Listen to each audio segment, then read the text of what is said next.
All right, ladies and gentlemen, I know we're a few minutes late, but we are still live. And I guess that's how you know we're live, because we are a few minutes late, but that's all right. We were discussing off air exactly who we're going to put in this 12-team playoff and how difficult this decision is.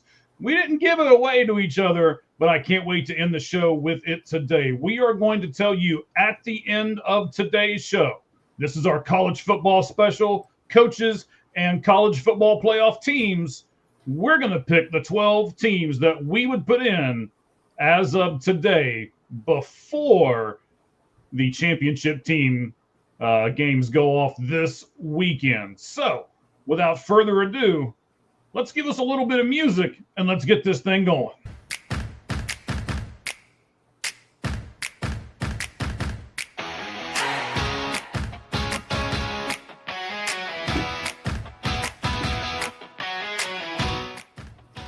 All right.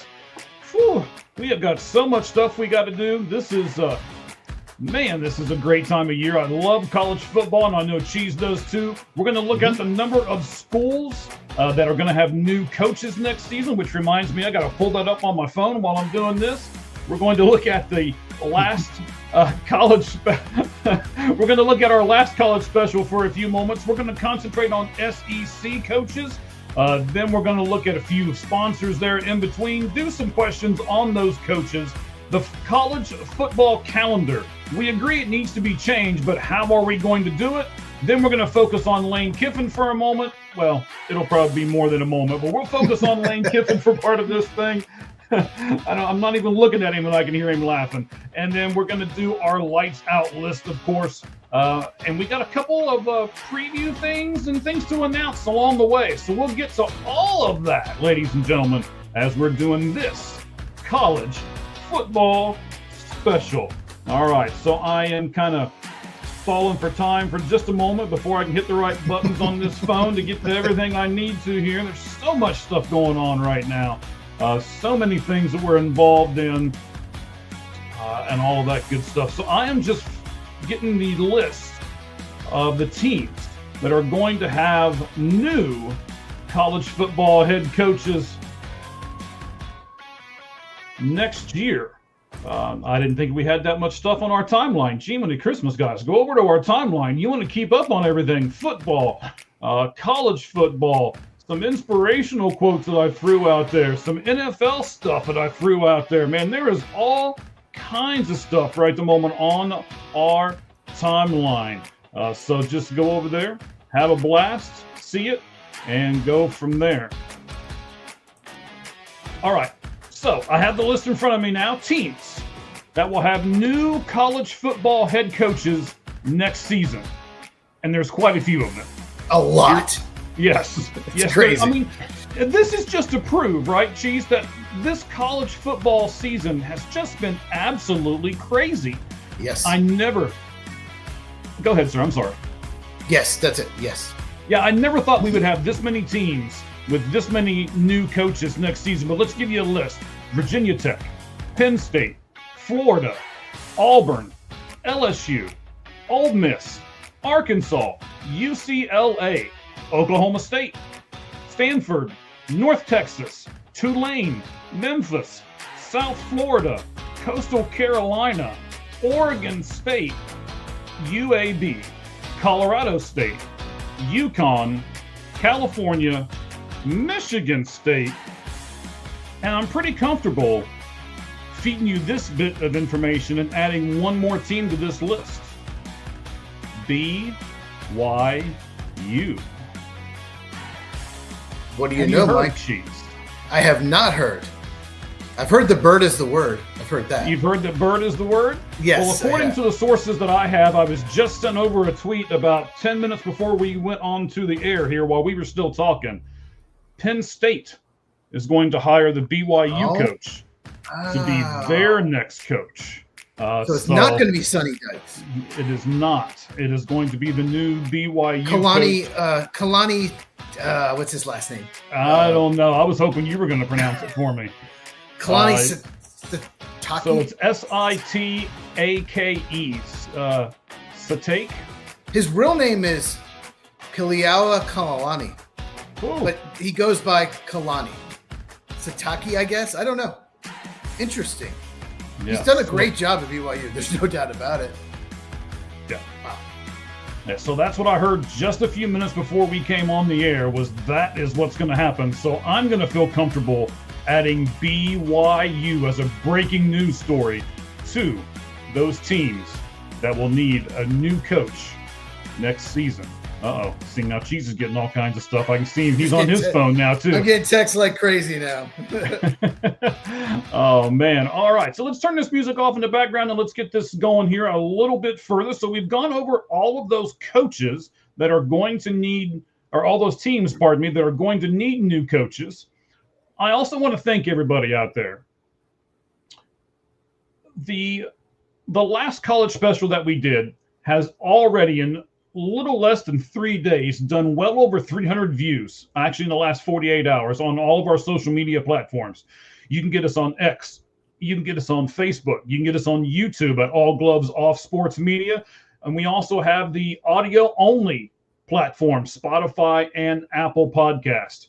Last night, I want to mention the Red Hot Reds podcast did really well, too. They're part of the All Gloves Off Sports Media, as is Cheese's channel, which we'll get to here in just a second. But the Red Hot Reds podcast last night did well. Over 100 views just between their YouTube and X, and that's done in less than 24 hours. So let's get to yours real quick, Cheese. You have a new podcast that's going to be out. I'm going to put it up on our Twitter at All Gloves Off SM as soon as we're done with this show. Tell us, just take a minute, tell us what the new podcast is about and where they can find it at, sir. What new podcast? Your new one. My new one. I have a new podcast. Didn't I see you put a new podcast up? I didn't post it up yet because I was doing a bunch of other stuff. You mean a new video? A new video. Okay, if that's what you want to call it. Come on now. You're a podcast machine. A new video, a new podcast, whatever you want to call it. I started a new podcast. I did not know. I was like, wow, I did that without knowing. Yeah, I put out a new video today. It's about the Minnesota Vikings quarterback situation, why I think they should have kept Sam Darnold, why they needed some kind of bridge, and they needed to give JJ McCarthy a few years to, learn. And it's all about that. And you can find it on my channel at Football with Cheese. CHEEZ is how you spell cheese. All right. Fantastic. I have to throw this out there real quick before we get into this. I don't like to do a whole lot of stuff, especially not personal stuff beforehand, but I've got to put this out there. Cheese knows I've been off work for about the last week or so. I have tomorrow off as well, so that I can prepare and get everything done for the podcast. We're really moving forward with everything that's going on with at All Gloves Off Sports Media. But I also have to give a special shout out to my wife. Yesterday, we have been married for 34 years. That woman deserves a medal. Yeah, definitely. You don't have to agree so much, Cheese. I mean... Oh, man. But for those of you who know me, for those of you who are with me and have been since the beginning, I certainly appreciate it. Yeah, I love that woman to death. And 34 years together with somebody is pretty rare these days. So I want to thank her, and I want to tell her that I love her before we get everything going here on the Lights Out Sports Podcast. All right. So let's do some of this stuff here. We're going to get into SEC coaches. And we're going to do those specifically, all right? So, Auburn, Alex Golesh, right? That's how you say his last name? Sure. Well, he was at Tennessee, right? So he previously served as a head football coach at the University of South Florida. Prior to that role, he was the offensive coordinator and the tight ends coach at the University of Tennessee. He was actually born in Moscow, which I thought was interesting. He moved to the United States when he was 7. He grew up in Brooklyn and Dublin, New York. He was hired to be the running backs coach and the recruiting coordinator at Toledo in 2009 under Coach Beckman. He was later shifted to the tight ends coach. And then he followed Beckman to Illinois in 2012, working once again with the tight ends coaching, and he was also their recruiting coordinator. He was hired as a tight ends coach and recruiting coordinator then at Iowa State in 2016 under Matt Campbell, who he worked with at Toledo. In the season before, this is an interesting stat that I wanted to bring up. In the season before Golesh came there, Iowa State tight ends caught a combined 5 passes. And in 2019, after he took over, they caught 75 passes. So he was then hired as the offensive coordinator and tight ends coach at UCF. And then he went on to Tennessee, which I'm sure Cheese can tell us about a little bit, as the offensive coordinator and tight ends coach there. And then under his leadership, Tennessee improved their scoring offense by 101 spots, going from 108th in the country at 2010. And then in 2021 is when they jumped up those 101 spots. In 2022, he once again led the Volunteers to their best offensive score history, finishing as the top-ranked offense with 46.1 points per game. So he's an offensive guy. He was hired as UCF's 6th head coach, and then he went to the Bulls. He got them to a 7-6 record in the first season, 7-6 in the second, became the first coach in program history to secure bowl eligibility and 2 victories in those bowl games in his first 2 seasons. His third season was actually the breakout one for him because he went 9-3, their first 9-win campaign since 2017, and then their best overall mark in 8 years. The team ranked 3rd nationally in offense. So again, another team, but a really good offense, and 5th in scoring. And they returned to the top 25 in the AP poll for the first time in 7 years under his leadership. Whew, that was a lot of stuff. So Alex Golesh, you want to talk about him at all, Cheese? Yeah, he came over. He was hired by Josh Heupel when he was at Central Florida, and brought him with him when he became the head coach of Tennessee. And there's no doubt about it. I mean, it's Josh Heupel's offense, but there's no doubt about it. The offense completely changed. They run that system.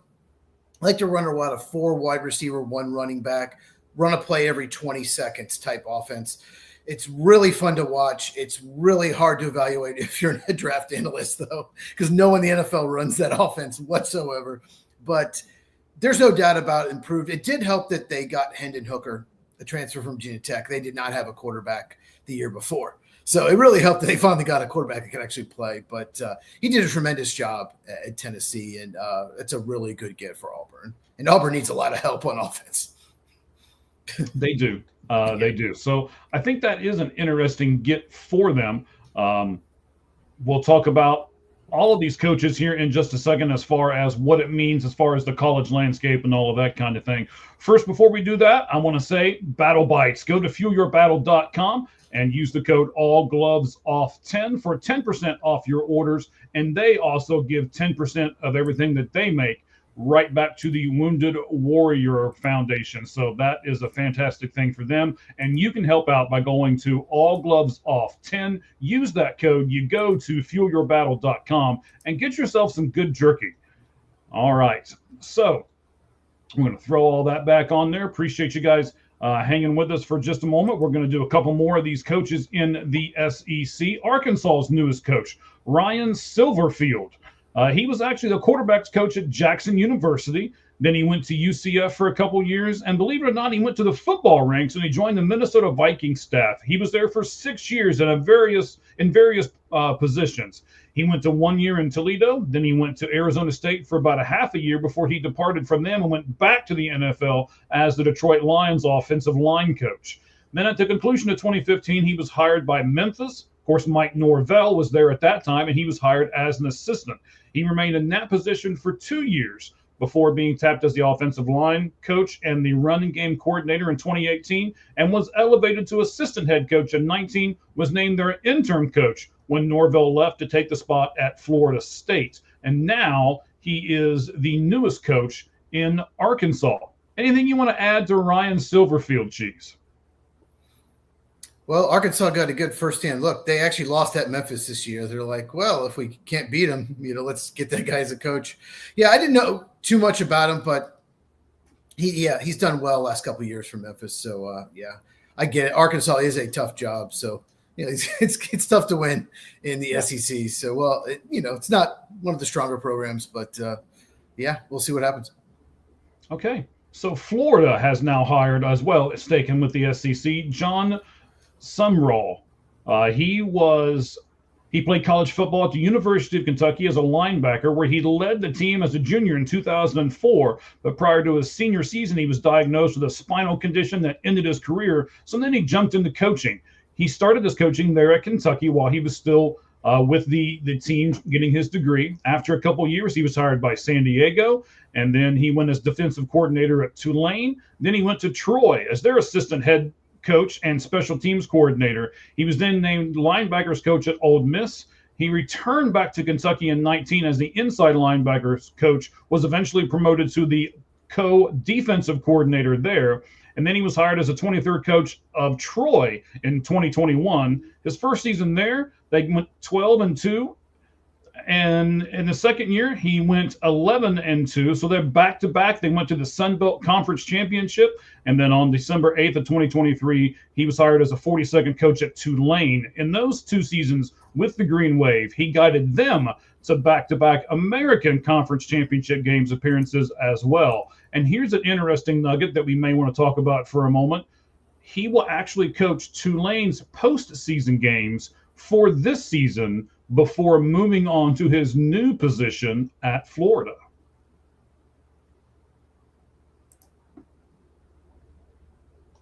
That would be your cue, sir. I didn't know you didn't ask me a question. I didn't know. Yes, I didn't ask you a question, but I was done, sir. I apologize. No, I'm not surprised that Florida went with a defensive coach. Their defense is really falling apart. Some games they got absolutely torched this year. You know, it's Florida. You should do better than this. You should be a good program. It's a good job to get, but it was a disaster this year. But you know what? I just thought of something. Well, I was not answering you. Well, I was just all that silence. If you have success in the American Conference, you're gone. Like North Texas coach went to Oklahoma State. Tulane coach goes to Florida.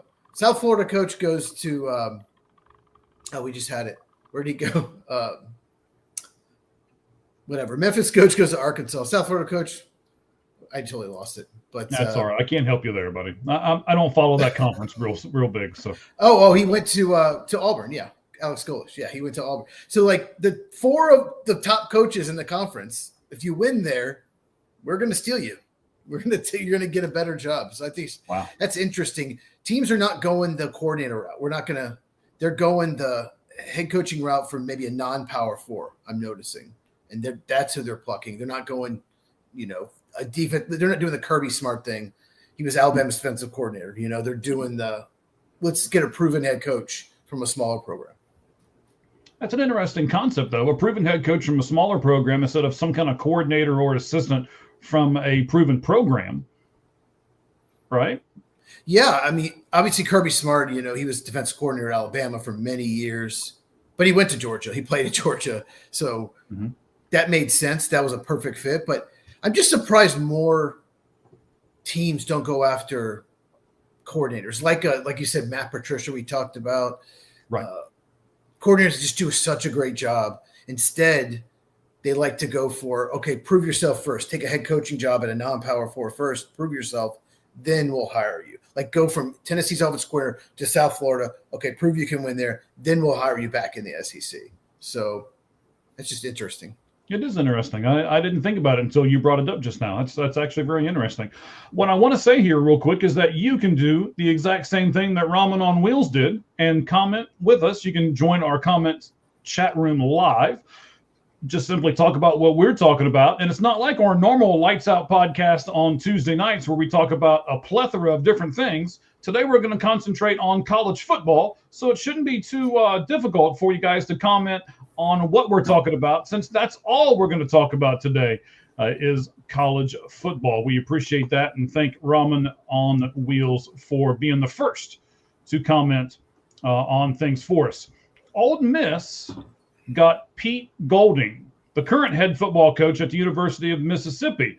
So he previously served as the defensive coordinator and the inside linebacker coach at Ole Miss from 2023 to 2025.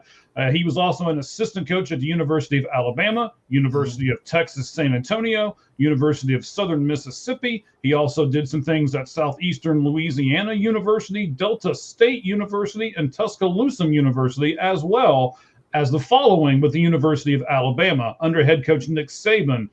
He was brought on December 15th, 2017 to serve as a defensive assistant for them. And then in 19, he was the co-defensive coordinator / inside linebackers coach for the Crimson Tide. He was then promoted to defensive coordinator in 19, but he struggled there in 19. So in 2020, he was part of the staff that got the Tide's national championship together. But then he really took a step back, as far as I'm concerned, in 2020 when he was arrested by Northport, Alabama police and charged with drinking under the influence. Anything you want to add about Pete before we move on to the questions about all of these guys overall, sir? Yeah, I remember when he got that DUI. It's if you're a coach or a GM in the NFL or in college, as long as you apologize, you don't hurt anybody, you're fine. You can apologize, and then years later, it's fine. As long that's just the way it is. Just don't kill anyone. But here's the thing with him. Yeah, he was the defense coordinator of Alabama. When Nick Saban retired, he joined Lane Kiffin, Ole Miss. They worked together at Alabama when Lane Kiffin was an assistant there. But he was actually named the permanent coach, and not just the interim. Did you see that? He was named the permanent. No, you're catching me off guard here. I was pouring drink over here in the corner. Sorry. No, but no, you're good. You can't see me doing it. That's the whole reason I'm doing it over here in the corner. Okay, I will talk a little more because I do want to say one thing about him. I think it's a mistake to name a permanent head coach. Just maybe he's an upcoming coach. He's 41 years old. He's done a great job. The defense this year is much improved. But to name a permanent head coach, I think the reason they did it is they want to try to keep as many assistant coaches and even more importantly, the players from transferring. So we're saying this is your permanent head coach. He might be well-liked in the locker room, but to not have a big search and try to find the best candidate, he could be, but I don't know. I think they're just so worried that Lane Kiffin's going to bring a bunch of transfers with him, and they wanted to name a permanent coach. And I don't know. It just feels like that's a pretty good job. They could have maybe done better. Yeah, I agree with you. For a lot of what you just said, we're gonna cover that as we move forward. I got 4 questions about these SEC coaches as a whole, sir. Here's the first one: which coach will make the biggest difference in year 1 with their team? Oh, Golish or whatever. How do you pronounce it? With Auburn, because Auburn's offense is bad. He's got a proven track record of great offenses, and his offense is very tough to scheme against in 1 week. At Ole Miss runs something similar. LSU's gonna run something similar next year. Tennessee, it's really tough to simulate that in practice. So right away, I think he'll have a huge impact on Auburn's offense. All right. I want to tell everybody that we do have a brand new sponsor, one beyond Battle Bites. We love them as well, but we've got a second one. We'll announce who that is on the show tomorrow night. So, Cheese, here's the second question for you. Which coach would you say has the most impressive resume? Alex Golish as well. No doubt about it. He's worked a ton of different coaches, ton of programs in Big 10, Big 12, a lot of Midwest, a lot in the South. Like I said, he was, coordinator under Tennessee. So I guess they all really have good resumes, to be honest with you. But I'll go with Golish. Not bad. Yeah. But I agree with you. I think he does have the most impressive resume. He was the biggest paragraph that I did when I was going through and looking at all this. I'll give you a little insight to it. Cheese off the air was like, you are not going to read all that stuff for each one of those coaches, are you? And I wanted to because I think we need to know, and I think the fan bases need to know what they're getting here. But I think, as you just said, Auburn got the best one as far as I'm concerned. So that leads me to my third question. Should any of these fan bases be disappointed by these hires? I don't think so. I think it's cool that Ryan Silverfield has NFL experience too. Mm-hmm. I just Pete Golding. That's the only one I would be disappointed about. I know some fans are like, "Oh yeah, they like him," interim coach. Oh yeah, we got our coach right away. I would be concerned for the reasons I just stated, that they didn't go out and maybe they could have done better. So I, like you, noticed that he wasn't the interim word was not used when they brought him in for the coaching position. And they did that really, really fast, by the way. So do you think that Golding will remain the coach at Ole Miss past this first year? Yeah, I think he will. I think they'll give him a few years. But there better not be a huge drop-off. If they go 7-5 the next 2 years, yeah, he'll be gone. Because Lane Kiffin did, let's be honest, he did build it up. He did a really good job. Hey, they should hire Eli Manning. There you go. Okay, I'm kidding. I couldn't believe some of the tweets and stuff that were out there. Oh, Eli's accepted. And I was like, he ain't giving up the Manning cast for that. I'm sure he gets paid really well to be beside his brother and just do slapstick stuff instead of having to actually coach a team. So unless he really wants to be competitive, I didn't see him doing that. So. Zero coaching experience. Right, with nothing. Just because he's a quarterback and his last name's Manning, everybody thinks he can be a great coach. I don't know, just it gets on my nerves sometimes. That's another reason why I wanted to put these resumes up there for everyone to see. All right, Cheese. We've talked about some of the coaches. We did the SEC very specifically. I want our fans to know here, Cheese and I are going to do a watch-along this coming Thursday night for Thursday Night Football, featuring a huge NFC matchup with possibly even bigger playoff implications as the 6-5 Dallas Cowboys go to Ford Field to play the 7-5 Detroit Lions. Dallas is currently second in the NFC East, while Detroit is third in the NFC North. So big game this coming Thursday. Big implications. We've invited a couple of guests to be along with us, and hopefully everyone that's here with us can not only join us, but, tell a couple of your friends and maybe have them join us as well. That's this coming Thursday. So Dallas is 6-5-1, by the way. 6-5-1. They tied the Packers. True. I did forget about the one. I apologize. It sucked. Yeah. So he's very upset with Michigan. We need to build this off season. You absolutely do need to build this off season. We talked a lot about that on Saturday. If you didn't check that out, we did the instant reaction to Ohio State, Michigan, and we did talk a little about that. So I get it. Yeah. Yeah, they do need to do that. And I was going to say the same thing, guys. We do have another college football special we did a couple days ago. Look that up on either our YouTube, which is at All Gloves Off Sports Media, or you can simply go to our X feed, and it is actually right now at the very top. It's pinned to the top of our X feed.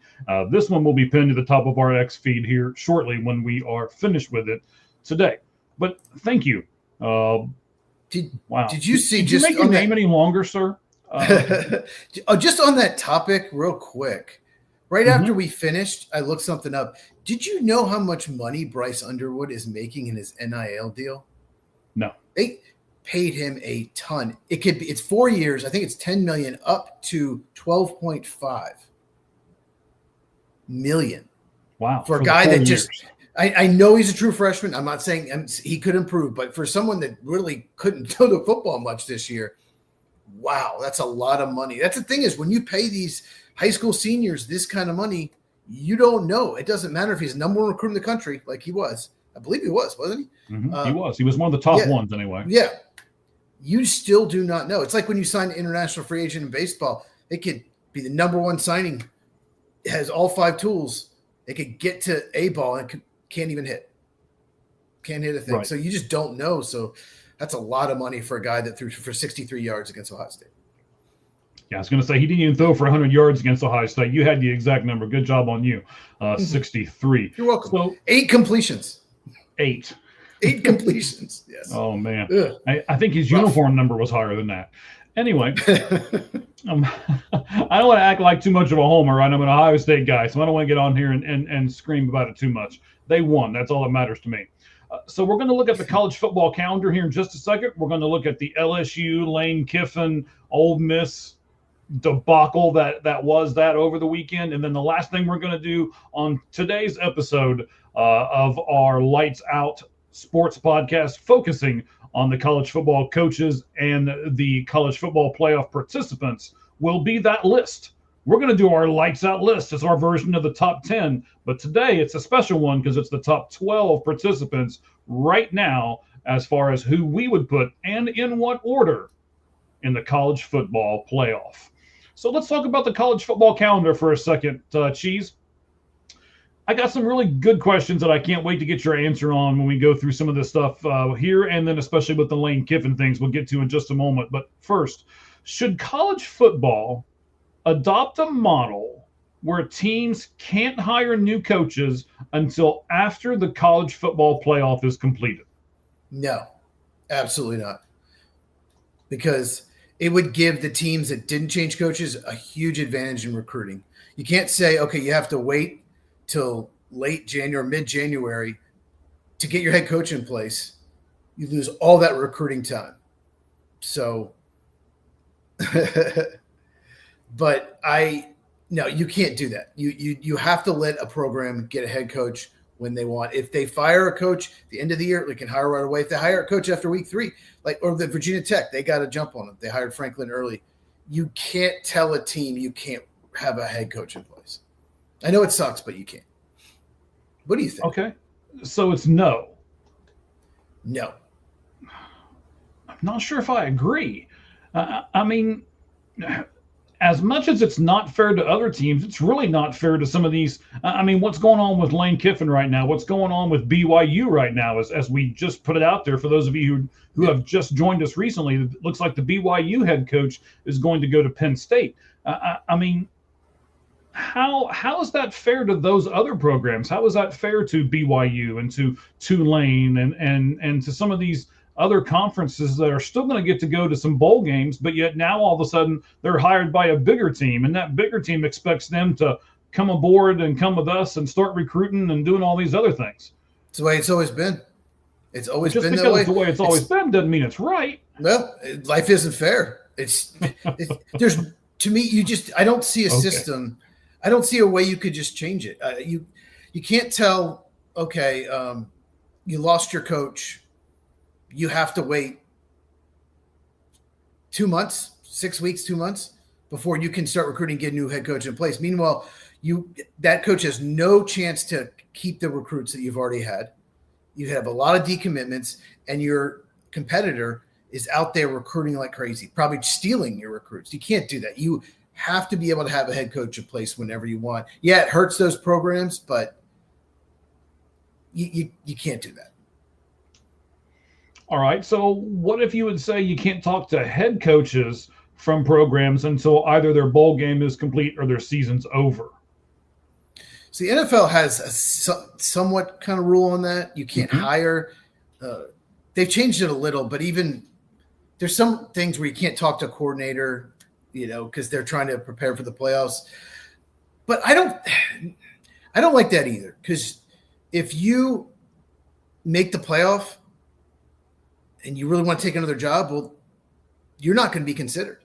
Like, you have no opportunity to get a better job. Like, say your goal is you're coaching, North Texas or Tulane, and your goal is to get an SEC job or get a Big Ten job or whatever.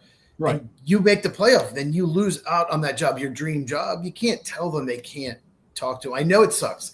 I understand why you're asking these questions, but I don't want to tell you, okay, you can't talk. And then what if you keep winning? What if you keep winning, and then you still don't have an opportunity? So I know that this year has been crazy because there's so many coaches that are either in the playoff or might be in the playoff that, have left their programs. But I don't like more regulations. But you're saying it's not fair. But if we wait until everything's done, that's the only way it's ever going to be fair. We wait until everything is complete, and then everybody's on an even playing field, and then you start hiring people. Well, if a team just misses the playoff, another team just makes it, then the coach that just misses has a better opportunity to get a better job, and the one who makes it, because it's at least 3 weeks, right, from the season ends to the game. So that's all 3 whole weeks you lose in recruiting. So you're not going to hire them. So it would hurt if you want a different opportunity. You're not going to get it. So I know that it looks so bad, the Lane Kiffin stuff, but I just don't like telling them you can't do this, can't do that. Well, he's not the only one that looks bad. I mean, all of these teams that are losing these guys kind of look bad, right? So let me see if I can find something that's in the middle for you. What about if we do other staff members like coordinators and assistants? You can talk to coordinators, you can talk to assistants, but you just can't talk to the head coaches until after the college football playoff's done. You there? Yeah, I'm still here. Okay. Second. No, I mean, how is that fair? You can talk to their coordinators, but you can't the head coach? I don't think so. You can't say, okay, because you're the head coach. No. If you can talk to coordinators, you should be able to talk to the head coach. Okay. All right. I can see that too. That's why I'm not going to argue with you on that one. But it's a bad system, but what I really don't want is just all these rules and regulations in place to try to fix it and thereby actually hurting programs. Okay. That need new head coaches. All right. So last one on this college football calendar here. You've kind of already answered this one and a little bit of the other answers you put in there. But if you are the head of college football, do you make radical multiple changes to try to fix everything in this calendar deal, or do you just make a few subtle changes and kind of go a little at a time? I just don't know what subtle changes they would make. Definitely not radical changes. I don't know. The thing is, you have there are players that go to programs for the coach. They go to Georgia for Kirby Smart, right? Or they go to Clemson for Deebo Samuel or whatever, right? And then they can just up and leave. But now that you can do the transfer portal, so that kind of took that argument away. Well, if the head coach leaves, the player gets screwed. But now you can transfer. So I don't think I'd make any changes. I know it sucks. If there's a subtle change that would make sense that wouldn't hurt teams' ability to get a coach in place and recruit, then yes. But yeah, I don't know. Okay. Is there any subtle changes you would make? Well, let me go with this subtle change. Let me throw this comment out there. All you got to do is use our name in your comments twice, and we'll make sure we put you up here, right? So Caden the Diesel Freak here says Ohio's defense played, I like it, lights out, and they're going to knock Indiana's lights out. So I'm all over that one, buddy. I appreciate that. And then he's got one more that we got all kinds of comments coming in here. Hang on. Let's see. Let me make sure. Yeah. We'll just keep feeding Caden here. Caden all of a sudden is a big fan of the show. So that's all right, man. We love first timers. We love that you guys all come along, and then you guys can comment with us as well. We'll put up another one here. Okay. Yeah. All right. That's fantastic, man. I'm glad you played high school football. I've said it before. I didn't. I was kind of the guy on the sidelines, watching and dissecting and stuff like that. So that's probably why I'm doing a podcast and I'm not playing right now. So, but I appreciate all of you who do and know how this stuff works and gathers and everything else. So to go back to your question here, Cheese, I just don't like this. I don't like how the college football landscape is right now, where I think the first thing I would change is only one portal window opening. I mean, I know we're not talking about the portal window right at the moment, but there would be one portal window and that's it.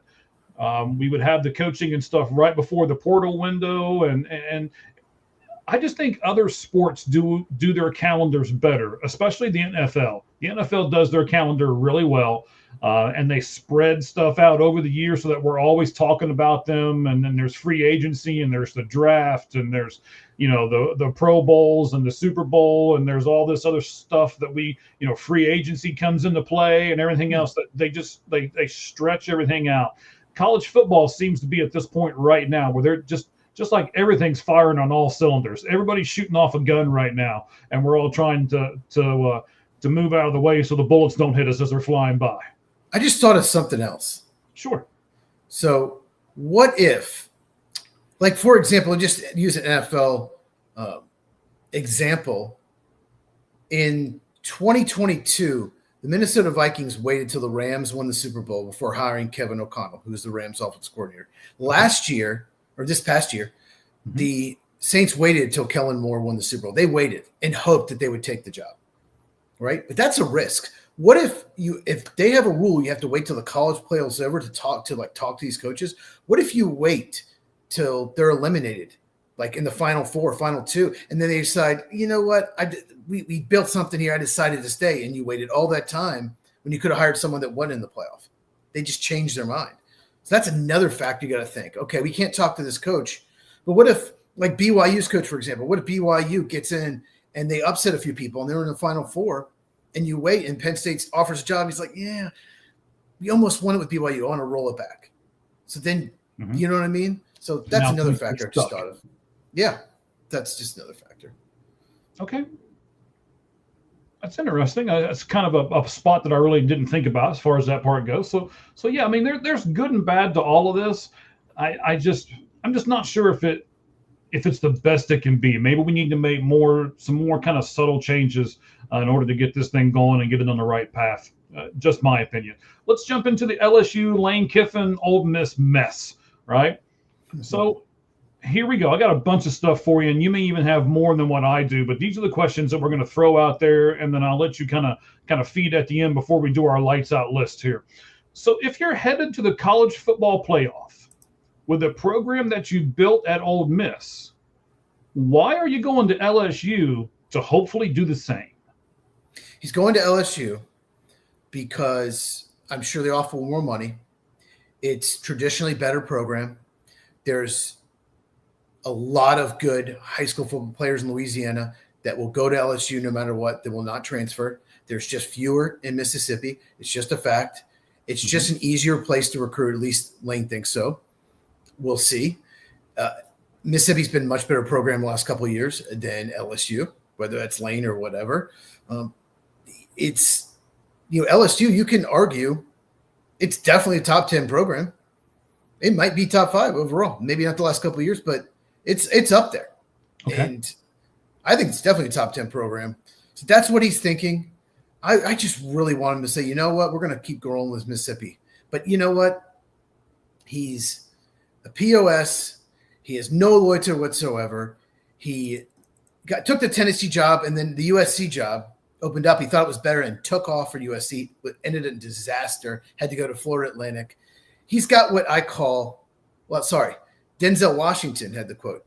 Actor Denzel Washington called destination addiction. Have you heard about this? Yes. Kenny Dillingham used it earlier in the day.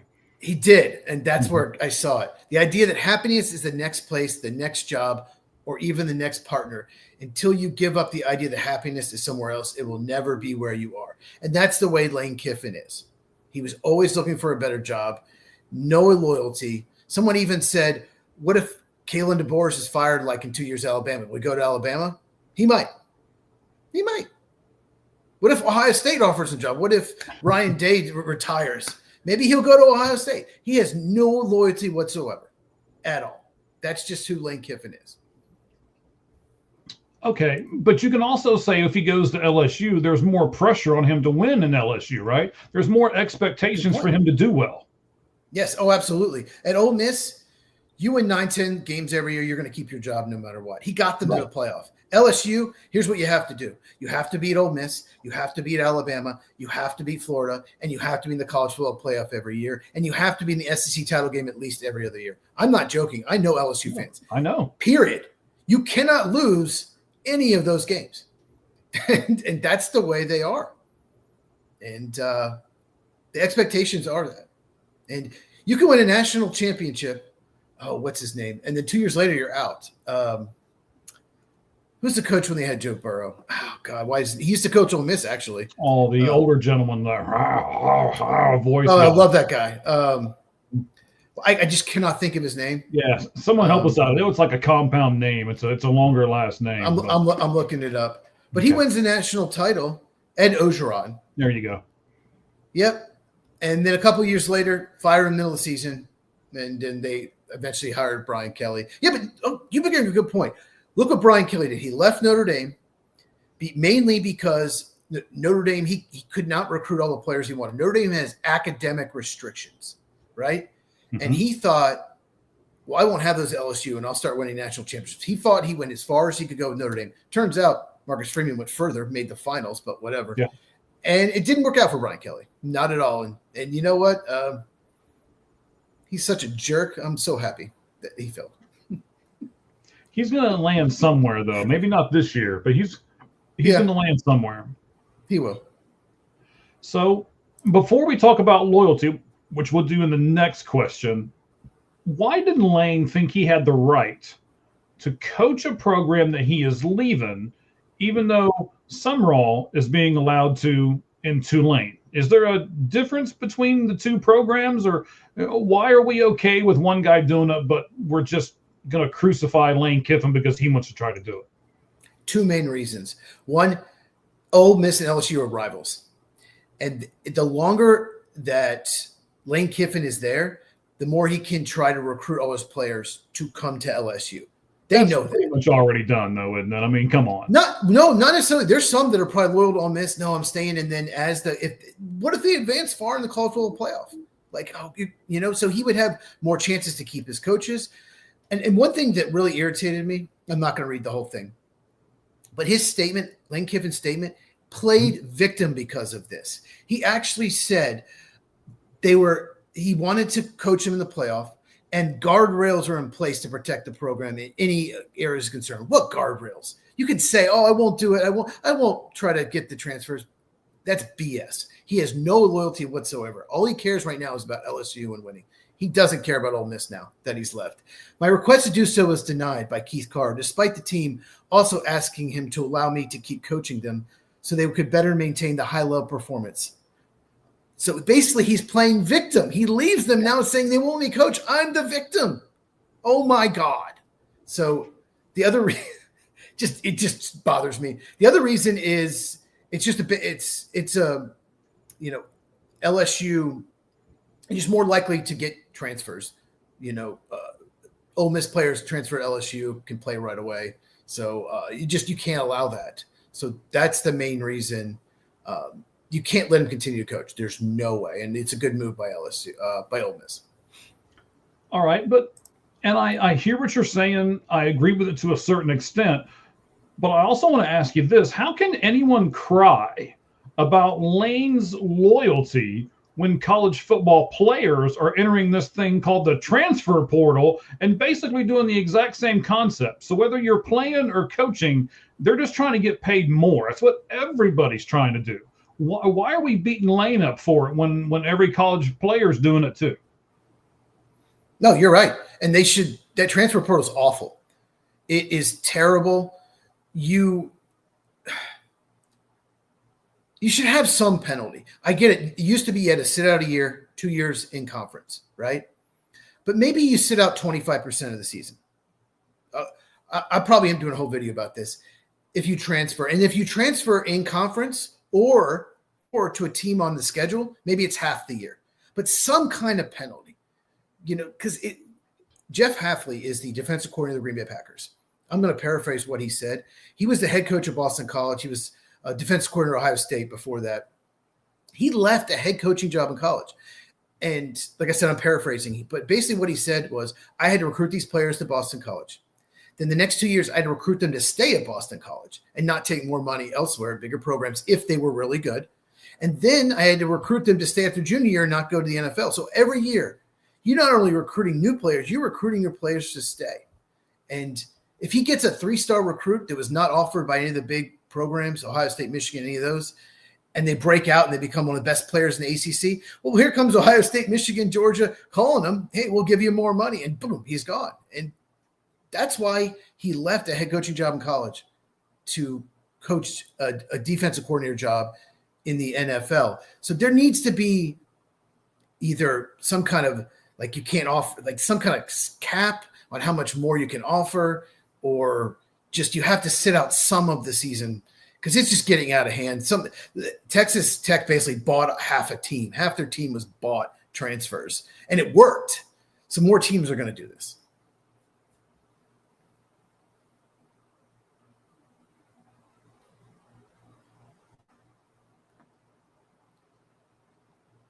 I can't hear.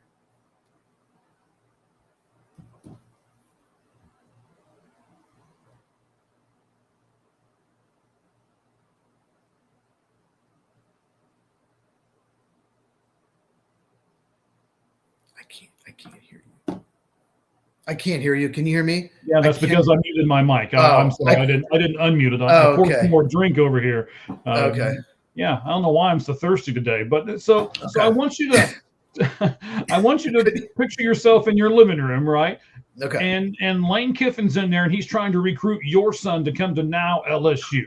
Okay. So my question will be: will Lane lose recruits to a coach who has been loyal to their program because Lane has not been loyal to any program? Possibly, probably a few, maybe, just because you can say, okay, Lane Kiffin might be gone in a couple of years, gets a better job. He might be gone. You could say, I've been here for 7 years, I'm staying here. So you could use that to try to recruit against him. Probably not, though. Maybe a few, but I don't think it'll be a huge problem, but it could. Luke, I do see your comment over there. I'll get to it here in just a moment. Give me just a few minutes till we get to the actual college football playoff, and then I'll put your comment up there. I'm not ignoring you whatsoever. We'll get to you, buddy. All right. So I don't know. I would certainly, if I'm the other head coach, I'm certainly going to try to use that as part of my pitch to get your son to come play for me. You know, if I'm Kenny Dillingham, and I've been there for a while, and I've had opportunities to go other places, and I'm like, nope, I'm good. I'm staying right here. I want to build something here, which is, you know, I don't know if you said it off air or if you said it during the podcast here, but you were like, hey, I wish Lane would have just said, hey, we're building something really good here, and I'm going to stay here and see it through. I mean, that's who I want my kid to go to. That's the coach that I want my kid to go to. Yeah, and we knew. We talked about on Saturday. We knew he was gone. If he was going to stay at Ole Miss, he would have announced it right before the Egg Bowl, pumped his team up, signed a thing. It would have been such a big, awesome moment. And so we knew he was gone. We absolutely knew. And it's just such a shame. And it's probably going to happen once you have success at a program that doesn't necessarily have some success. Everyone's going to watch him. And you got someone, Lane Kiffin has no loyalty. He's gone. Yes, but he's had some failures too. I mean, it's not like he's that's one of the things that I liked about the other SEC coaches that we've talked about, with the exception of the guy who had the DUI, right? They've all kind of climbed up through the ranks, and they've gotten better, and they've improved. And, you know, those are the logical guys that you go out and get. I'm not sure if Lane Kiffin is a logical guy that you go out and get just because he had success there. As you said, he had to go to Florida Atlantic because he failed, you know, in a couple of other spots. And so he had to then build himself back up again. I don't like half that. He has half the double-digit wins in Ole Miss history in 125 years. He's half of them, just himself. He's been there since 2018, I think. Maybe, something like that. So that's pretty significant. Like Ole Miss, yes, they had some good years with Eli Manning, but overall, a lot of years they're a 6, 7, 8 win team at most. You know, a lot of years they're like that. So what he's done the last 2 years, pretty impressive. I think he went 10-3 last year. Obviously, this year they're 11-1. Mm-hmm. So it's like I said, Mississippi doesn't have necessarily the recruiting, and you're recruiting against Mississippi State. It's not the strongest state for like football players. Places like Texas, Louisiana, California, Florida have much better high school football talent. So it's pretty significant what he's done. I know he failed at USC, but he's done a really good job with Ole Miss, obviously. So let me ask you this. I think this would be a little bit of a stretch, but maybe we can come up with something between the two of us. Should coaches be made to do some sort of like red shirt thing when they switch programs, and will that keep people more loyal? What do you mean by red shirt? Like, what can you tell a coach they have to do? You know, you can't coach for the first 4 or 5 games, or that would never fly. Right? I know it's not going to fly, but I was just trying to think of something that we could do, or some kind of I don't want to say a conspiracy, but some kind of rule that we could put out there that we could put into place to kind of keep coaches loyal and keep coaches where they are. Is there anything that we could do to do something like that? Maybe in conference, you could say if they join another school in conference, you have to pay that old team the entire salary or something like that. I don't know. Make it about money. That might, some of the boosters might like, I want that coach, but let's not go crazy. I really think that's why Norville at Florida State's still there. I think a lot of people have gone is because they gave him such a big contract after that undefeated year that they don't want to pay that buyout. That's the only reason I think he's still there. He's had 2 disastrous seasons in a row. So maybe make it financial. I don't know, but I really don't like it when a coach is the head coach in conference and goes to coach another program in conference. I just cannot stand that, especially a rivalry like Ole Miss and LSU have. Yeah, maybe you could make them give half of the NIL money from the school he's going to the school he came from and make it. No, that'd be weird. That's pretty hard. That would prevent it from happening at all. Yeah. But you're making me brainstorm now. I'm like, I'm using this brain in my head for a little bit. That's I know it's dangerous. That's dangerous. These headphones are getting tight. Uh-oh.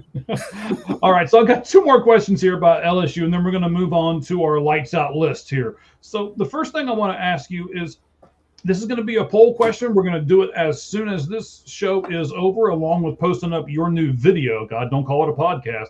We're going to show your new video up. We're going to put it on at All Gloves Off SM on X as well. So we'll do both of them. This poll question and your video. Here's the poll question: how many Ole Miss recruits do you think Lane Kiffin will take to LSU with him? And it's going to be 1 to 3, 3 to 6, 6 to 9, or 10 plus. What would your answer be right now? Oh, so only players from, not transfers, but only players from Ole Miss. Yes, only to LSU. Yeah, that would go from Ole Miss to LSU with him. So 1 to 3. Such a good question. Well, you kind of gave it to me yesterday. I know you did. I'm not looking at it. I was exaggerating yesterday. When I said that yesterday, I was exaggerating. I think it could be either C or D. I think it's probably somewhere in the 7 to 12 range. I think he'll take that many. All right. And I can't wait to see tomorrow when we look at how our fans are going to vote. We'll talk about it tomorrow on the Lights Out Sports Podcast. What are the times that the Lights Out Sports Podcast will be on, sir? Because I always mess it up. Go ahead. Every Tuesday at 8 Eastern, 5 Pacific, once, the time change happens. So it's 8 o'clock Eastern, 7 Central, 6 Mountain, and 5 Pacific.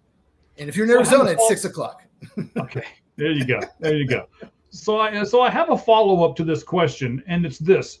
Should the NCAA place a cap on the number of transfers that go from a coach's old spot to his new spot? Yes, absolutely. They should have put a cap on transfers to any program, in my opinion. You can only have so many transfers. You can have 25 scholarships a year for new players? Correct. Well, you need to put a cap on these transfers. Like, you can have maybe 5. That would prevent all this NIL, all these things just buying a team. Texas Tech literally, I think it was either 7 or 8 new starters on defense, all transfers. Like 7 new transfer starters. That's crazy. Depends. Yeah. I think she's saying that you need diapers. You are much older than me, so maybe it's you. That Maybe brain it of is. yours causing. No, but Yeah. Depends is no. It's true. It depends, but definitely no more than 10. I would like only 5, but definitely no more than 10 transfers. And going from that team, oh yeah, it should be 5 or fewer. I think so. That I would like to see regulations on. Okay. So we're gonna get off of this Lane Kiffin stuff. I think it frustrates the both of us. So I was very happy that nobody's veins popped out of their forehead or anything like that. Do you have anything that you want to add to this before we jump into our lights out list? No, but I'll just say I saw the question about Texas. We are going to go over Texas a lot tomorrow. Yes. We're going to talk about it right now. We're going to see if maybe Mike has them in his top 12. Maybe I do not. But maybe, but we're going to talk a lot about Texas on the podcast tomorrow, and Sarkisian's comment. And despite being 3 losses, do we think they should get in? So we'll deal with that a little bit now and a lot tomorrow. That's correct. That's one of the things. It's one of the reasons why I saved it. I told him that I saw the comment, but I wanted to hang on to it for a moment. So I want to give you 2 things that we're going to talk about tomorrow on the college. Well, actually, I'll give you three. We're going to concentrate on these three things tomorrow. We are going to concentrate on Texas and Steve Sarkisian and what he said, and is he right? And we'll get into all of that tomorrow, right? We're also going to talk about all of these championship games, who we think is going to win, and how will that affect the college football playoff. And then the next thing we're going to do our 12 people right now. But tomorrow, I think this may be just as interesting as our 12 that we're doing right now. We're each going to give you our first four out. The first four teams that are currently out of our 12 team, and see if by the time the real 12 get in, one of those four might actually make it in. So we're going to do those things tomorrow on the Lights Out Sports podcast. You already heard the times. I just mess them up. So then 8 Eastern, you have to correct me. 8 Eastern, 5 Pacific. Yeah. All right. So let me put this up here. Luke did ask this. Luke post 5626. Do you think Texas should make the college football playoff? We'll let you know right now, because that's what we're going to do next. We're going to give you guys our college football 12-team playoffs. Cheese. I want to ask you, and this is kind of a revolutionary thing for us. We usually do 10. Today we're going to do 12. So I'm going to ask you if we can do it backwards. We usually start at 10 and go to number 1. Today I think number 1 and number 2 teams are a little easier to do. So can we build the drama and start at 1 and go to 12 today? Sure. All right. Yeah, whatever you say. Whatever you want. And we'll don't do that. And we'll finish with the teams left out, the next 4 out. So we'll basically do a top 16. Right, but we're going to do those 4 tomorrow, not today.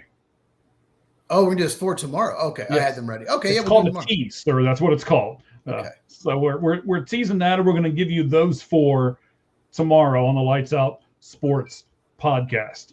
Now, I want to do this too. I want to do the music in the background, but I also want to do our 5 Flamin' 5 and 5 music and be able to explain to people who have never seen the actual show, the Lights Out Sport podcast, what that is. That is a thing where we start off every show with 5 questions for Cheese. We put flames up on the screen, and if he doesn't get those 5 questions right in the 5 minutes that we give him, now that we have got over 100 people with us live right now, then he bursts into flames, and I get to do the rest of the show by myself. So it's not happened yet. We've come really close a couple times. So close. But it has not happened yet. So let's start the music, and then we'll start the countdown.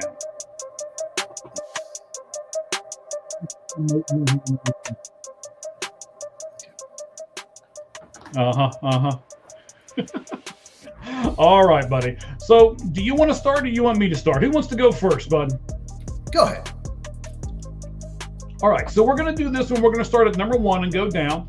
I am going to agree with our good buddy. Let me go over here and get the comments and get his name here. Caden the Diesel Freak. He was all over Ohio State today in the comments, and I'm going to agree with him. Number 1 in the top 12 college football playoff rankings, Ohio State. I have Ohio State number 1 as well. All right, so I've got Indiana at number 2. Do you also have Indiana at number 2? Yes, I think no matter what, the winner should get the first, obviously, number 1 seed. The loser should be the number 2 seed no matter what. All right, we'll talk more about that tomorrow. But yes, I'm just going to save my comments on that for tomorrow. We might agree, we might not agree. Here's where I think this is going to get really interesting, because I agree with what you said off air earlier. It is not just who you've beat, but who you have lost to. So with almost all of these teams, I have their losses and who they have beat that are above 500. And that was pretty much my criteria as to how I ranked them. What was your criteria as how you ranked everybody? Did you do the so-called eye test thing that you like to say all the time, or did you do something different today? No, just yeah, most of it's the eye test, but also the resume. I think beating good teams is important, but I think just as important is not losing to bad teams. So that was my criteria. So I obviously will find out tomorrow. I left out some teams that you probably didn't because they probably had one bad loss. Okay. Well, this is going to be really interesting, I think, especially as we go through this and the order. We may have the same teams, but the order is probably going to be a lot different. So I had Ohio State 1. I've got Indiana as number 2. The third team that would also get a bye in my book was the best one-loss record team, and that's Georgia. Georgia lost to Alabama by 3, and then they beat Ole Miss, they beat Texas, and they have beaten Georgia Tech. So I gave them credit for those 3 wins. Tennessee. And Tennessee, yeah. you're correct. On the road, yeah. Yep. And I put Georgia as my number 3. Who'd you have as your number 3, sir? Same, Georgia, same reasons. Okay. Number 3. But all right. But maybe what happens if they lose? Find out tomorrow. If they lose in the SEC title. That will be interesting. Talk about chaos. Yes. There's some chaos that can be tossed into this, and that's why we wanted to do a special today and then a whole lot more stuff tomorrow, because we knew as much stuff is going on right now in college football, the show tomorrow would have been 4 hours long if we'd have done it and included all of the stuff in the college football thing. So, and then by the way, like I said earlier, over 300 views in right at 48 hours. So you guys have also told us that you like this college football stuff too. We're over 100 right now with this live. So again, you guys are telling us what to do just as much as anything else. So that's what we're doing. So Ohio State, Indiana, Georgia for both of us. My number 4 team, I flip-flopped and flopped and flipped on 2 or 3 teams, and I finally decided on Texas A&M as my number 4 team. Texas A&M, they lost to Texas, but they beat Notre Dame, they beat LSU, and they beat Missouri. So a really good resume as far as who they beat. It's not like they lost to a terrible team. Texas is not bad. And, as Luke Post 5626 pointed out, Texas might make one of our lists before it's all said and done here. So we'll see. But for me, Ohio State, Indiana, Georgia, and Texas A&M is who gets that 4th bye. How about your 4th team, sir? So I am assuming this team wins the conference.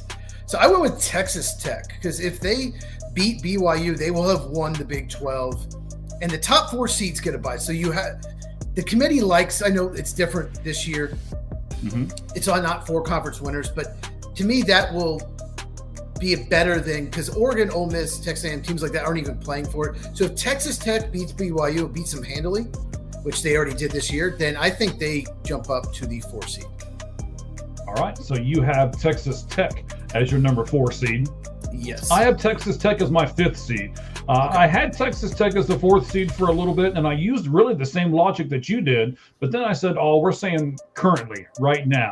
We don't know if they're going to win that or not, so that's why I dropped them down to number 5. But just to give you their resume here, they lost to a healthy Arizona State University, and when I mean healthy, the Sun Devils at that point had their quarterback Sam Levitt, thank you. And then they also had the receiver Tyson, right? Yeah. So they lost to a healthy ASU at that point. So I think that's not a terrible loss. And then they beat Utah and BYU as well. So easily beat both. Easily beat both those teams. Yes.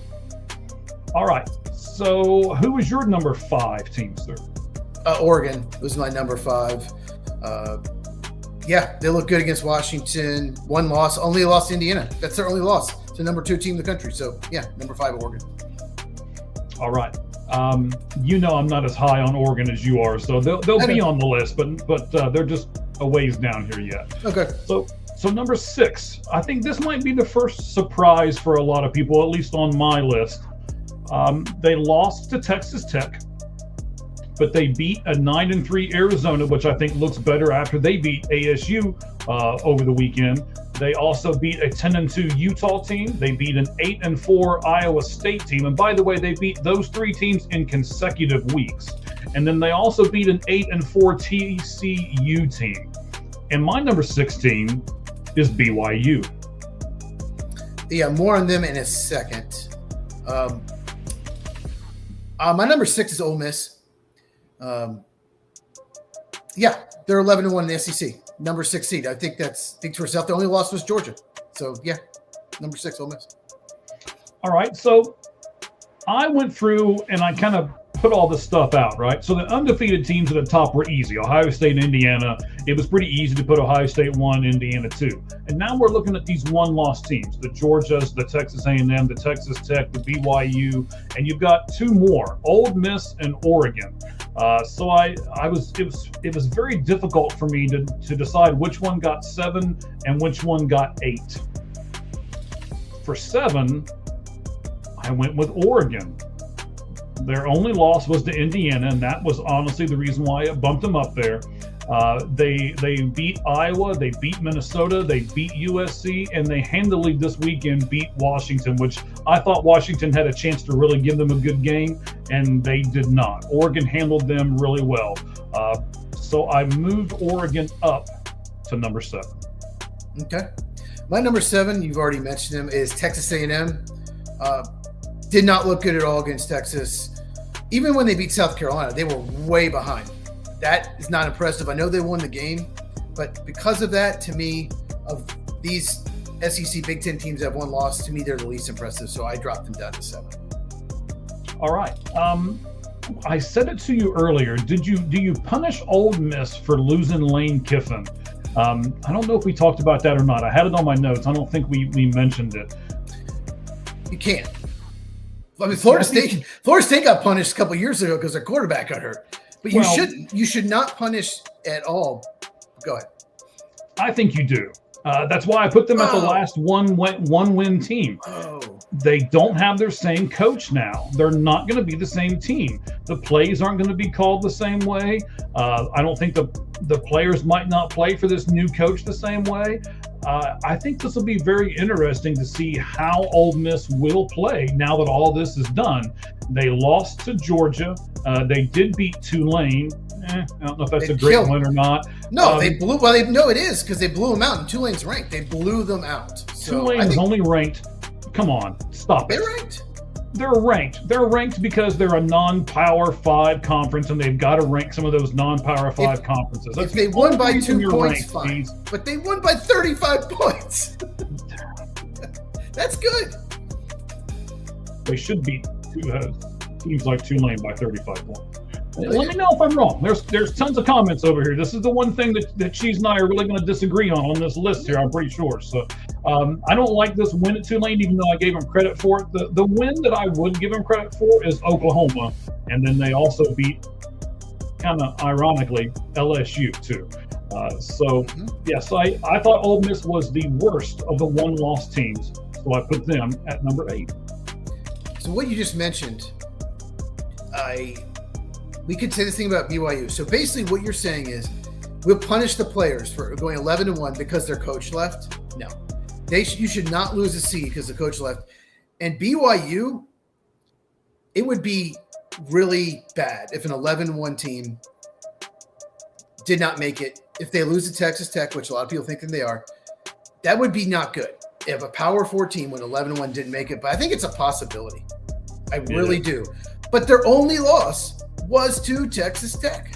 So they do not have a bad loss. Like I said, you need to factor in, if you have a bad loss, and they do not have a bad loss at all. So I have them at number 8, BYU, but I got a bad feeling they might not make it, but I hope they do. 11-1 regular season of Big 12, you should get in.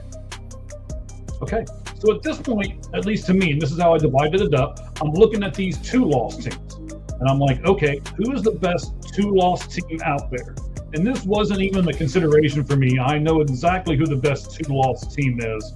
I really want to see them play in the college football playoff, and I hope they make it far just because of how they scheduled not really how they scheduled their regular season, but I guess how it all kind of fell into place. And that's Oklahoma. So they lost to Texas and they lost to Ole Miss. Neither of those losses are terrible. The Texas one's not as good as the Ole Miss one is, but they beat Illinois State. You do have to give them, I know it's Illinois State, and if we're going to give Tulane credit, we got to give them credit for beating an Tulane's a lot better than Illinois State. A lot better. Tulane is literally playing for the playoff. Shotgun. Daggone it. Don't forget they beat Kent State as well. Well, Penn State's not above 500. They are at 500. So I only gave. They beat Kent State. I'm talking about Oklahoma. Kent State. I only gave them credit for teams that are above 500. So they beat Michigan, they beat Tennessee, they beat Alabama, they beat Missouri, they beat LSU, and in my destination, Kent State as well. And in my destination, that means that they are the best two-loss team. So that's why Oklahoma gets put at 9. They beat Tennessee and Alabama on the road in back-to-back weeks. Yes. Once they did that, once that happened, it's like just beat Missouri and LSU at home, which they did. And they held them to 6 and 13 points. Their defense is incredible.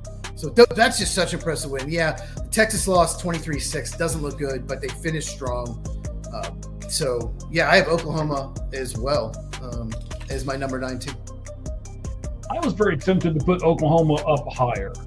When I originally did this, I had them in like 5 or 6, and then I kept going, no, they've only got, this other team's only got 1 loss, and they don't have terrible losses. And I really looked at the Oklahoma loss to Texas, even though Luke Post 5626 might not agree with me. That's not a terrible loss, but it's not a great loss either. The quarterback might have been out. Mateer might have been out of the game. I can't remember, but he did miss at least a couple games. But you could be right, though. You could be right. Okay. But I'll say this about Oklahoma. They better play better offensively than they did against Missouri or LSU in the playoff. Their defense is incredible, but you got to score more than 17 points in the playoffs. So we'll see what happens. But they got to find some more offense. Yes, they do. All right, this team that I put at number 10, I struggled with this one too. They're only, they lost to Oklahoma. I'm looking at their schedule. I thought they had their 2 loss. Yes, and they lost.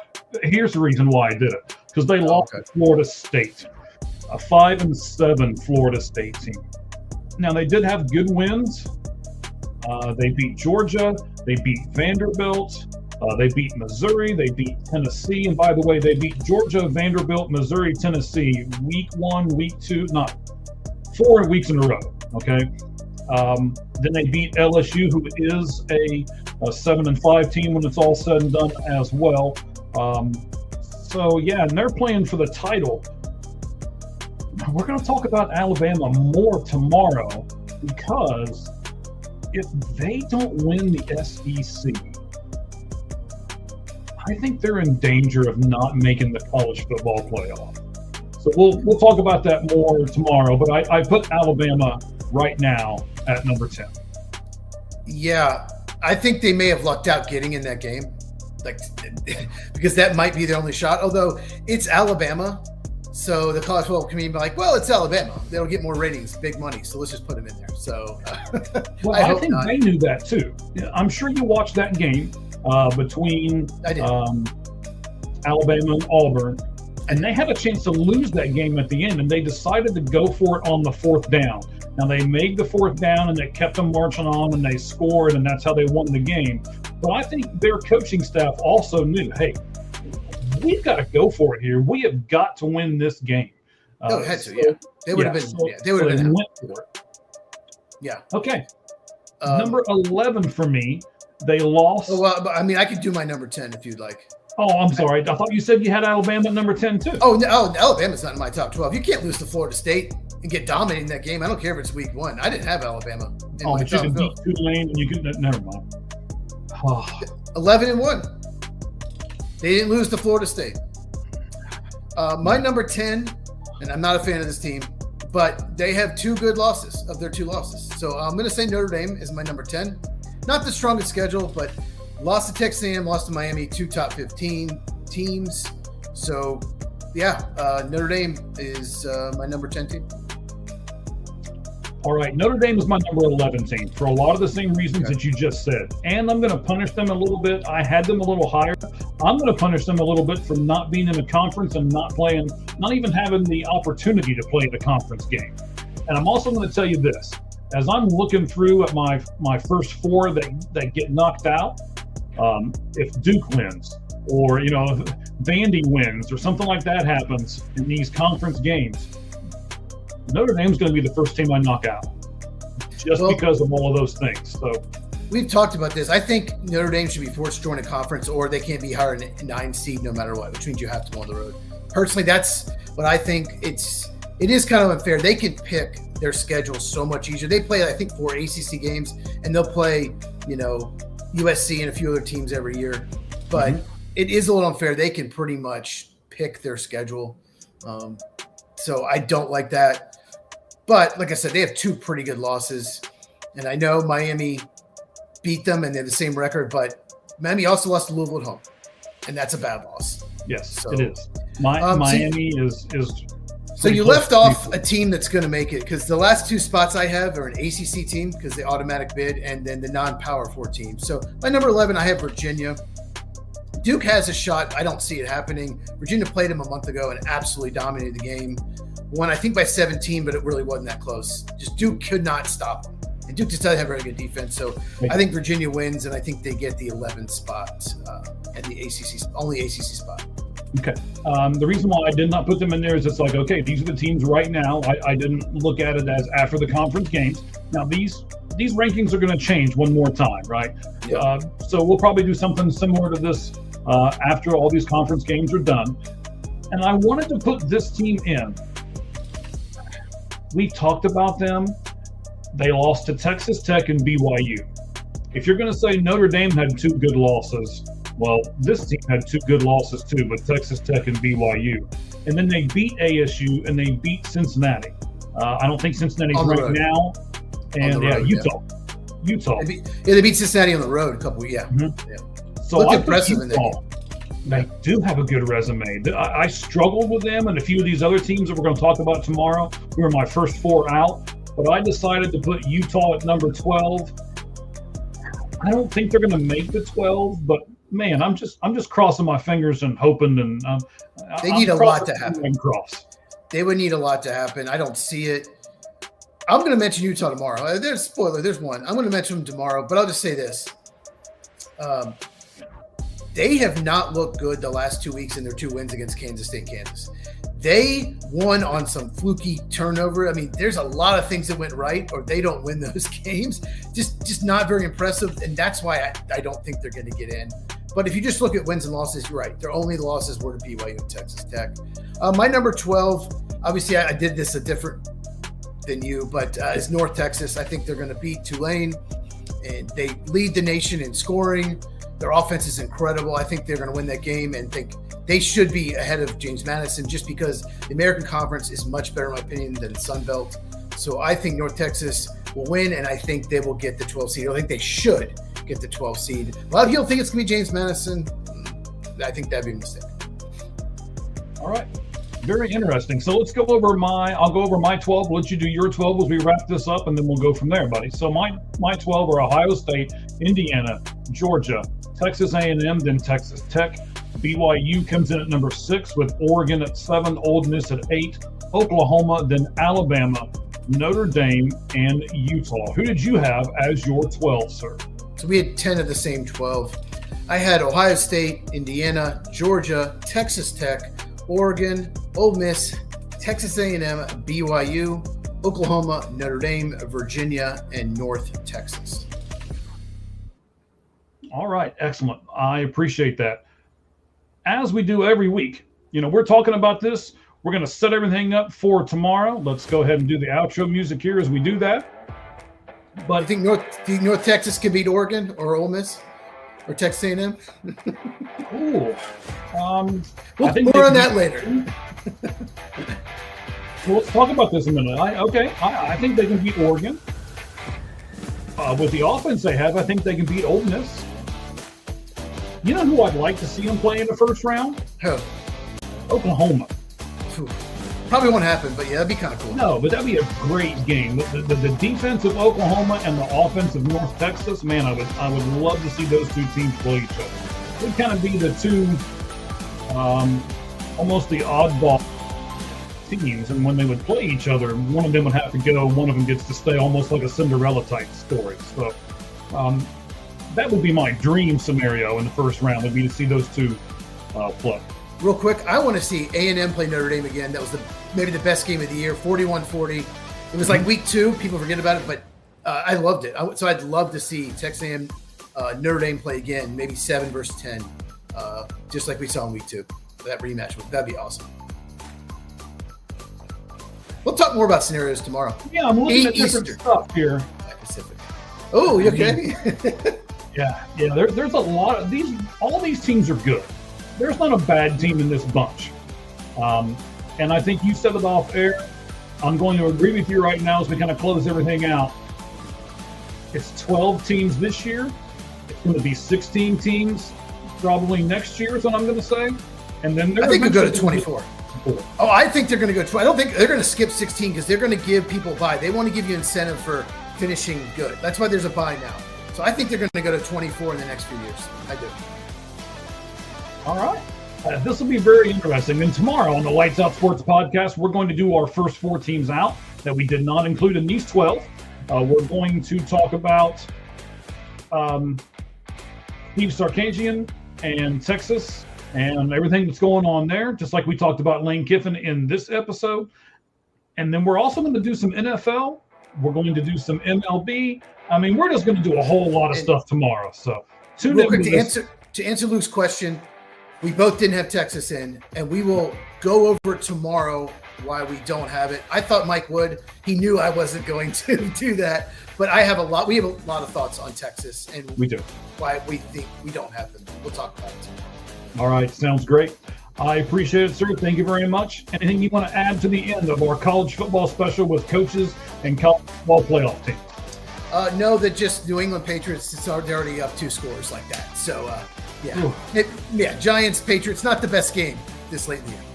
No, but we can do the game on Thursday, though. It should be a really good game, Dallas and Detroit. We are going to do a watch-along for that. I've invited the guests. I know Cheese has invited the guests to come on with us to do the second and the third quarters with the guests. So we'll see if they say yes to us, and we'll go from there. So just watch our X pages, especially ours at All Gloves Off SM. We'll tell you exactly what's going to happen on Thursday before it gets here.